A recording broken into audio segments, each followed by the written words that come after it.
두 번의 수능에서 고배를 마시고 연희양은 극심한 슬럼프에 빠졌다. 문제의 원인이 무엇일까 고민에 빠진 것이다. 한동안 답을 찾지 못하고 헤매는 연희양에게 힘이 되어준 것, 바로 부모님의 편지였다. 많이 마음이 아팠죠. 한참 놀고 여행 다니고 그래야 될 시점인데 사실 공부하는 게 쉽지는 않잖아요, 그죠? 다시 또 해야 된다고 생각하니까 제가 또 다시 잘할 수 있을 거란 그런 두려움도 좀 있었고, 아버지로서 대신해 줄 수도 없는 노릇이고 참 많이 아팠습니다. 옛날 생각하니까 마음이 좀 그렇네요. 묵묵히 연희양의 옆을 지켜준 부모님. 마음을 담아 보내주었던 편지들은 연희양에게 큰 힘이 되었다.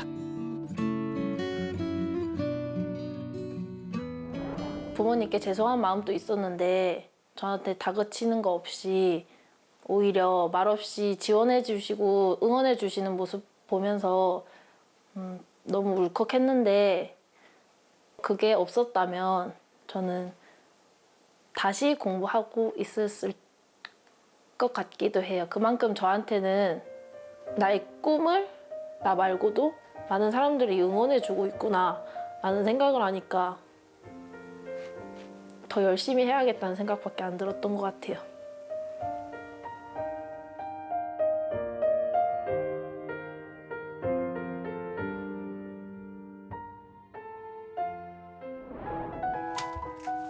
주변을 돌아보고 다시 한번 힘을 얻을 수 있었던 연희양. 그녀가 가장 먼저 한 것은 그동안의 공부법을 돌이켜보고 재검토를 한 것이었다. 모의고사 칠 때마다 그 전까지는 잘 쳐도 못 쳐도 기분이 오락가락하면서 일희일비한 경향이 있었는데, 삼수 때는 모의고사를 딱 치고 난 다음에는 틀린 문제는 정확하게 분석하되 그 결과에 따라 일희일비하지 않았어요. 국어 과목이 어떻게 보면 애매한 과목이기도 하잖아요. 어떤 식으로 다양한 해석이 나올 수 있기 때문에 출제자의 코드에 맞춰서 문제를 분석하는 연습을 하다 보니까 문제를 풀 때 좀 더 명확하게 분석할 수 있었어요. 모의고사 성적에 일희일비하지 않고 출제자의 의도에 맞춰 정확하게 분석하다 보니 자연스레 성적은 올랐고 원하는 의대에 입학할 수 있었다.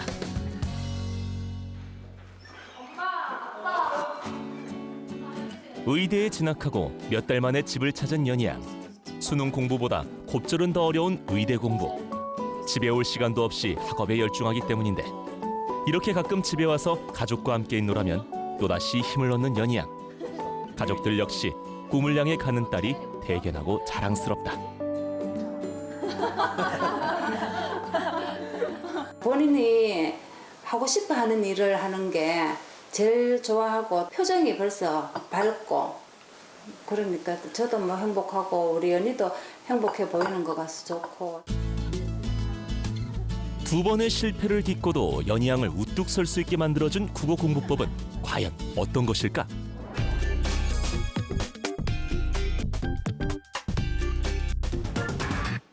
제가 3년 동안 국어 공부를 하면서 더 빠르고 체계적으로 문제를 풀기 위해서 가장 먼저 했던 거는 선지 분석이었는데요.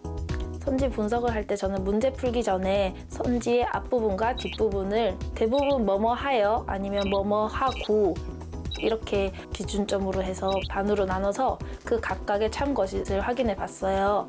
참거짓을 확인한 다음 앞부분, 뒷부분 모두 참인 선지를 골라내서 최종적으로는 그 앞부분과 뒷부분의 원인과 결과의 관계를 만족하는지 또는 서로 상응하는지를 확인하면서 답을 도출해냈어요.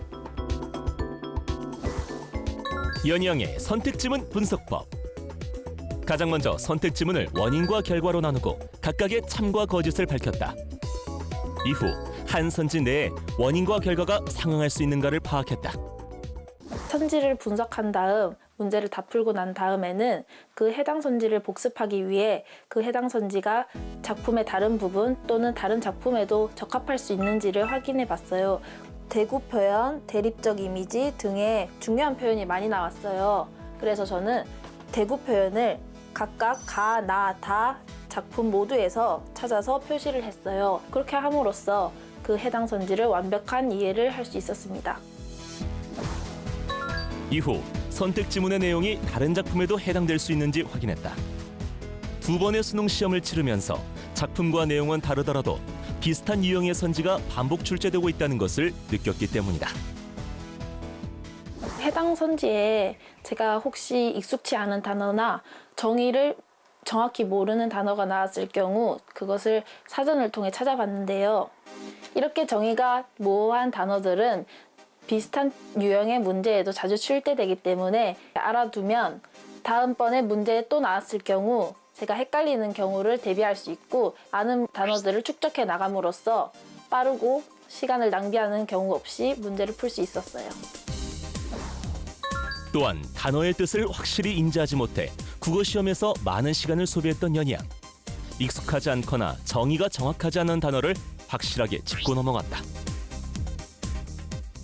틀린 문제를 복습할 때 틀린 문제의 중요한 부분이 어딘지를 파악한 다음 그 부분을 중심적으로 변형 문제를 만들었어요.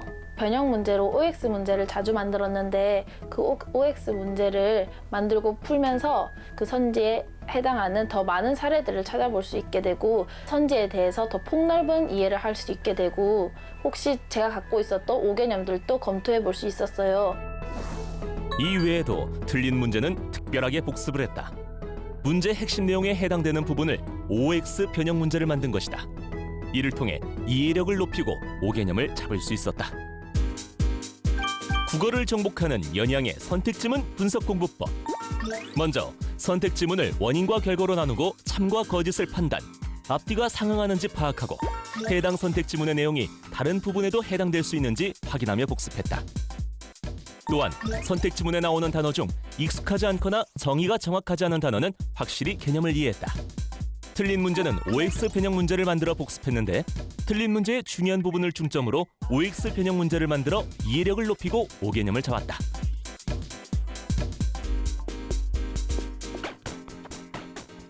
선택지에 나와 있는 문장들이 다소 좀 길기도 하고 또는 그 안에 2개, 3개의 내용들이 들어가 있다 보니까 그것을 제대로 분석해서 찾아내지 않으면 문제를 결국은 틀리게 되는 경우가 많거든요. 근데 조현희 학생 같은 경우는 그거를 2개 또는 3개로 잘 구분해내고 또 그거를 지문과의 연결고리를 하나하나씩 다 찾아냈단 말이죠. 그러니까 그렇게 공부하는 방식은 굉장히 그 어떤 촘촘한 그물을 가지고 모두 걷어낼 수 있는 건 다 걷어내는 그런 공부를 한 거죠. 이제 막 시작하는 친구들의 경우에는 우선은 문장을 제대로 좀 끊어 읽는 연습이라고 할까요? 그래서 본인이 그 문장 안에 어떤 요소들이 있는지를 끊어 읽는 연습을 먼저 시작을 한다면 사실은 훨씬 더 어떤 방법적인 차원에서는 좋은 출발점이 될 거라고 생각을 합니다.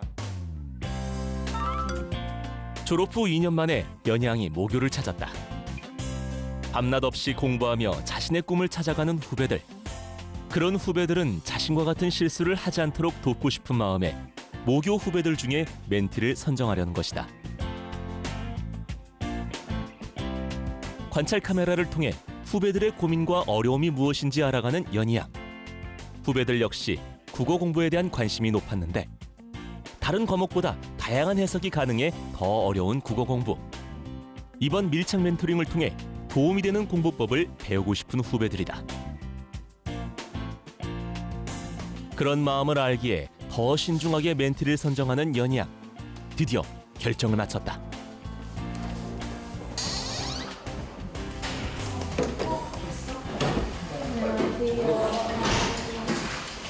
이번 도록 멘티 신청서 너무 잘 작성해 주셔서 너무 감사드리고 제가 뽑은 멘티는 이민희.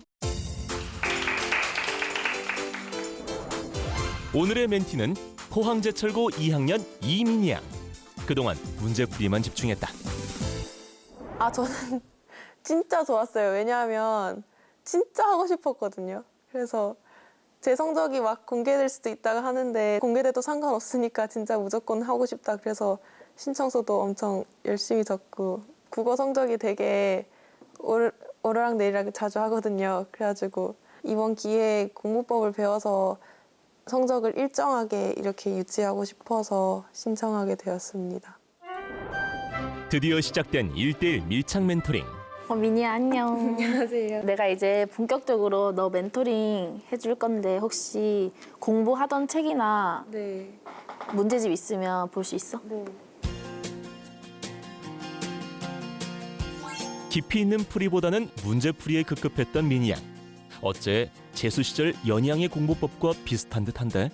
이렇게 별표 쳐놓은 거는 풀었을 때 헷갈렸던 네. 그냥 이건 거. 거의 뭐 잘 모르는 상태에서 풀었던 거라서. 이거 시간은 맞춰가면서 하는 거야? 아니요, 이거는 시간 안 재고 그냥 풀었어요.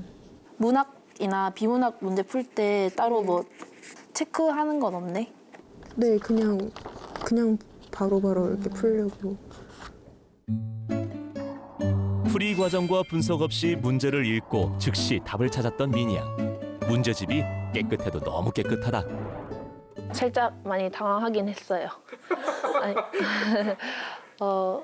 문제집을 봤는데 표시되어 있는 것도 없고 문제를 푸는 흔적도 거의 남아있지 않아서 처음엔 많이 당황스러웠지만 그만큼 제가 가르쳐 줄 수 있는 부분도 많은 것 같아요.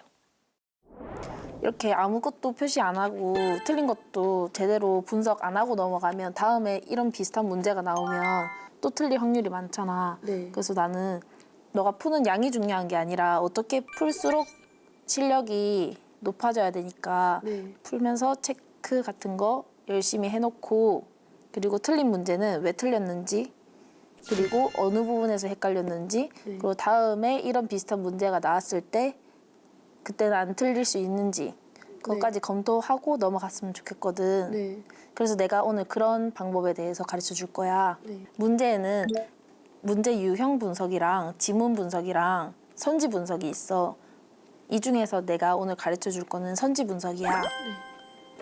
예를 들어 이 문제 같은 경우에 나는 선지를 문제 풀기 전에 반으로 나눴어. 이렇게 가에서는 대상과의 문답을 통해 그럼 끊고 시상을 심화하고 있다. 그럼 두 번째는 나에서는 과거와 현재를 대비하여 해서 끊고 여기서는 통해 이입하여 의인화하여 대부분 뭐뭐하여 뭐뭐를 통해 뭐뭐해서 뭐뭐하고 이런 경우를 기준점으로 잡아서 각각의 참 거짓을 판별했어. 여기서는 가에서는 대상과의 문답을 통해 그러면 대상과의 문답이 있었는지 없었는지를 먼저 확인했어. 여기서 가에서는 대상과의 문답이 없었어. 그러면 이 위에 X 표시를 해. 시상을 심화하고 있는지 네. 그것도 판별했어. 여기서는 시상 심화가 없어. 풍경 후정이 맞는 것을 확인하고 그 뒤에 화자의 내면을 드러내고 있다. 후정에서 화자의 내면이 드러나고 있으니까 이 부분은 뒷부분도 참이야.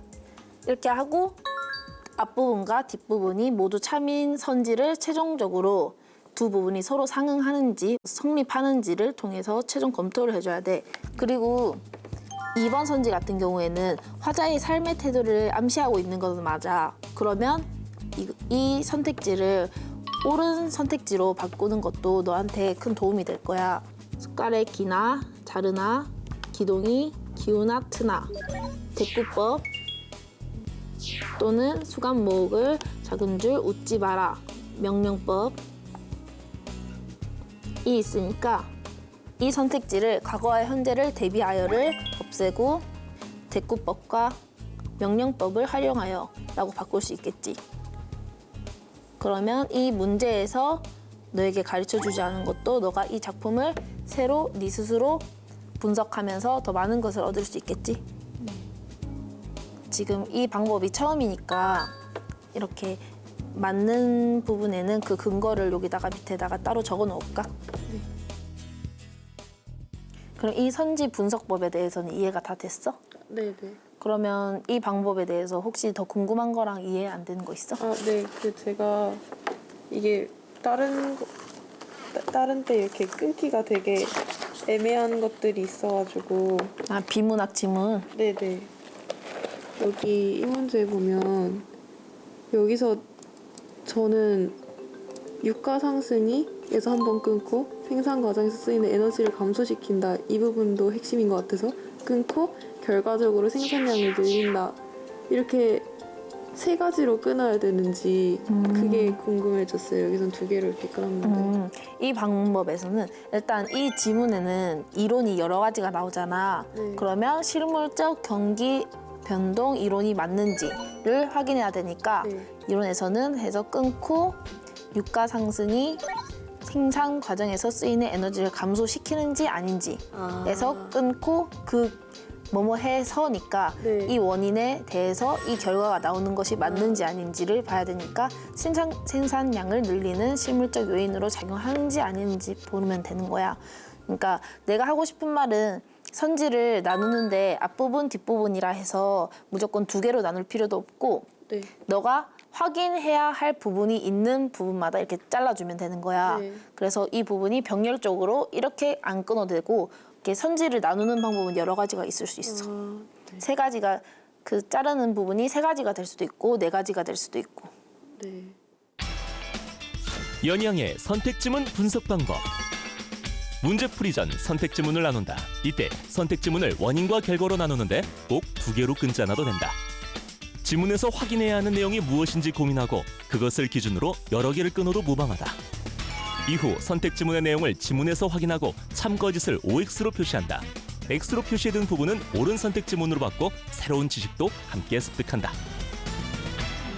5번 선지 같은 경우에는 마에서는 대상을 의인화하여 마에서는 대상에 의인한 부분이 없어서 X 표시를 했지만 여기서 가 지문을 한번 볼래? 가 지문을 보면 마지막 종장에 밤중만 일편명월이 귀벗인가 하노라 이런 부분을 보면 일편명월을 귀벗 친구로 봄으로써 일편명월을 사람으로서 의인화한 것을 찾을 수 있지.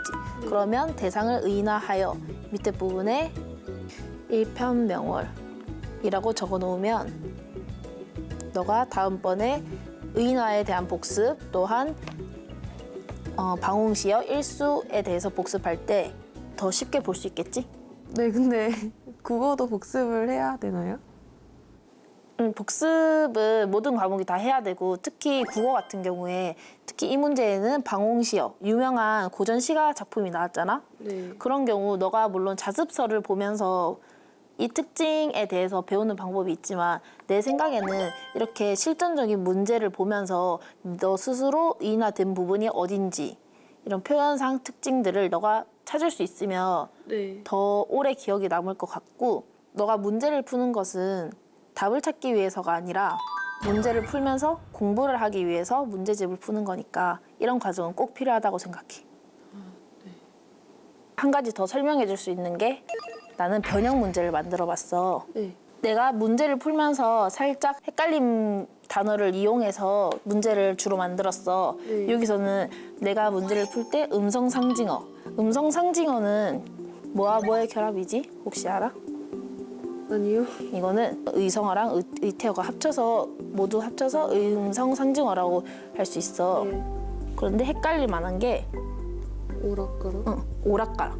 네. 오락가락을 보면 밑줄 치고 음성상징어를 사용하였다라고 하면 내가 이 문제에 대해서 헷갈리지 않고 넘어갈 수 있었을까를 내 스스로 검토해보고 네. 이거를 나에게 유의미한 문제니까 변형 문제를 밑에다가 적었어.